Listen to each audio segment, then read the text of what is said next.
नमस्कार, विंध्या टाइम्स में आपका स्वागत है। इस वक्त हमारे साथ नवनीत चतुर्वेदी जी हैं, स्वतंत्र पत्रकार हैं, लेखक हैं, रीवा में हैं। एक बहुत बड़े इशू के बारे में आज यहाँ पे चर्चा की है पत्रकारों से। मध्य प्रदेश में एक बड़े ऑर्गेनाइज्ड करप्शन की ओर इशारा किया है।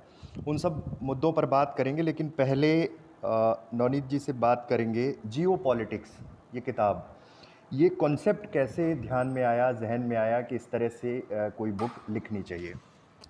अ, देखिए, जियो पॉलिटिक्स का मतलब है ग्लोबल पॉलिटिक्स, इंटरनेशनल पॉलिटिक्स। यानी कि जो हमारी भारत की जो विदेश नीति है, वो हमारे देश की लोकल और नेशनल पॉलिटिक्स को वो कैसे इफ़ेक्ट करती है। और ये एक बहुत ही मतलब एक सेपरेट सब्जेक्ट है। ये आप यूँ समझ लीजिए कि ये मतलब एक तरह से स्पेशलाइज्ड डोमेन है ये। जैसे हमारे देश की जनसंख्या यदि 125 करोड़ की है, तो जियो पॉलिटिक्स यानी कि ग्लोबल इंटरनेशनल अफेयर्स के अंदर गिने चुने 100 सवा 100 लोग जो हैं वो इस मामले में महारत रखते हैं। 100 सवा 100 लोग कौन हुए? पहली बात, आपके आईबी और रॉ के ऑफिसर्स हुए। फिर आपके आर्मी, नेवी, एयरफोर्स के टॉप ऑफिसर्स हुए। उसके बाद में आपके टॉप के ब्यूरोक्रेट्स हुए, जिनको आप गृह सचिव, रक्षा सचिव, विदेश सचिव, इस तरह के आप नाम दे सकते हैं। उसके बाद में यदि आप पॉलिटिकल पार्टी में आते हैं तो भाजपा में गिने चुने 4-5 आदमी, और कांग्रेस में गिने चुने 4-5 आदमी।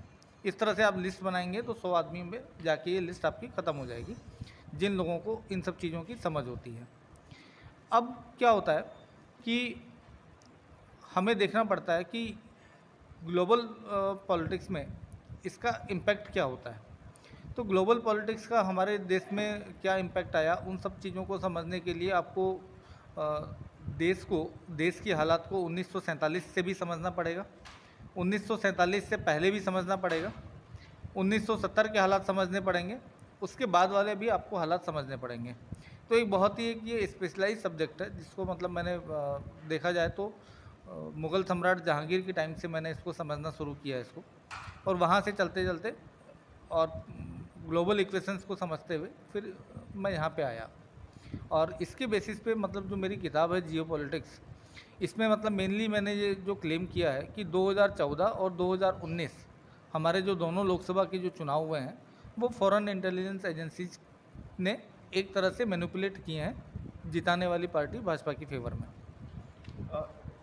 इंटरनेशनल लेवल पर और इंडिया दोनों पॉलिटिक्स अगर देखी जाए, जो कि आपने जियो पॉलिटिक्स में जो चीज़ें जिक्र किया है, जिन चीज़ों का उल्लेख किया है, किस तरह का कनेक्शन देखते हैं और उसके क्या फ्यूचर के क्या कॉजेज हो सकते हैं, क्या चीज़ें हो सकती हैं फ्यूचर में?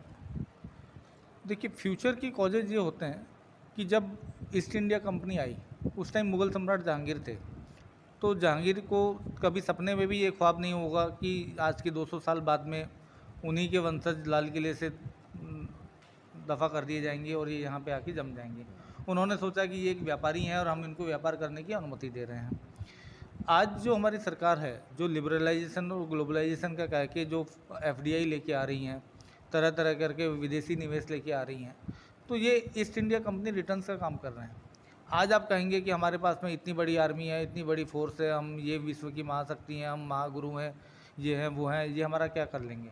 उस टाइम कभी मुग़ल सम्राट जहांगीर ने भी यही सोचा था कि ये हमारा क्या कर लेंगे, लेकिन टाइम बदलते हुए देर नहीं लगा, कोलैप्स हो गई। तो ये जो सीन जो बन रहा है, ये सीन वही है। और इसके अंदर जो मैंने मेरी किताब जो है वो रिसर्च बेस्ड है। जो उस टाइम पे जो ईस्ट इंडिया कंपनी जो आई थी, जो उनके इन कंपनीज को जो बनाने वाले जो लोग थे, और आज हमारे देश के अंदर जो कंपनियां बाहर से आ रही हैं, या जिन कंपनियों के इशारे के ऊपर सारा काम चल रहा है, या मैं ये कहूँ कि भारतीय जनता पार्टी जिन कंपनियों की मदद से जीती हैं, ये कंपनियां वही हैं जिनके कनेक्शंस ईस्ट इंडिया कंपनी से जुड़े हुए हैं। ईस्ट इंडिया कंपनी के कनेक्शंस देखिए जुड़े हुए थे आपके रॉथस्चाइल्ड फैमिली से और ब्रिटिश की महारानी से। आज जो जिन कंपनीज ने मोदी जी की ब्रांड मोदी बनाया है, जो एक भाजपा को एकदम ब्रांड बनाया है, वो कंपनियां वही हैं जो वहाँ से शुरू हुई थी। आपने मध्य प्रदेश में एक ऑर्गेनाइज्ड करप्शन की बात की। कंपनीज जो हैं वो उनके ऑडिट नहीं हुए, तमाम तरह की चीज़ें हैं, वो आपने प्रेस ब्रीफ में बताया। नेक्स्ट स्टेप क्या होगा अगर ये करप्शन है या फिर ये ऑर्गेनाइज तरीके से किया गया है, तो इस लड़ाई को कहाँ तक लेकर जाएंगे? देखिए, ये बहुत ही मतलब ऑर्गेनाइज्ड क्राइम है ये। जिसके अंदर हम इसको बोल सकते हैं वाइट कॉलर क्राइम। इसके लिए मैंने संबंधित विभागों को मैंने मेरी तरफ से रिप्रेजेंटेशन दे दिया है और मांग की है कि भाई इसका आप ऑडिट करवाया जाए। दूसरा ये है कि मैं इसके अंदर जल्दी ही एक जबलपुर हाई कोर्ट के अंदर मैं एक रिट फाइल करूँगा और हाई कोर्ट से दखल की मांग करूँगा कि आप इस मामले में इंटरवेन करिए, एक कोई इंडिपेंडेंट इंक्वायरी, जुडिशल इंक्वायरी इसके ऊपर सेटअप करिए। जो प्रदेश सरकार की जो पब्लिक सेक्टर यूनिट्स हैं, जिनमें कहीं 2 साल, कहीं 5 साल, कहीं 10 साल, कहीं 14 साल से कहीं ऑडिट नहीं हो रही, रिटर्न फाइल्स नहीं हो रहे, अब वो कंपनी सरकार को टैक्स दे भी रही हैं कि नहीं दे रही, टैक्स की चोरी कितनी हो रही है, पैसे का घोटाला कितना हो रहा है, उन सब के बारे में जांच की जाए और अविलंब इन कंपनीज का ऑडिट और एनुअल रिटर्न्स इनका फाइनल किया जाए। नवनीत जी, 2 साल पहले भोपाल में एक प्रेस कॉन्फ्रेंस, बीजेपी के फंड में गड़बड़ी, तमाम चीज़ें, 2 साल पहले मतलब मध्य प्रदेश में जब चुनाव का टाइम था।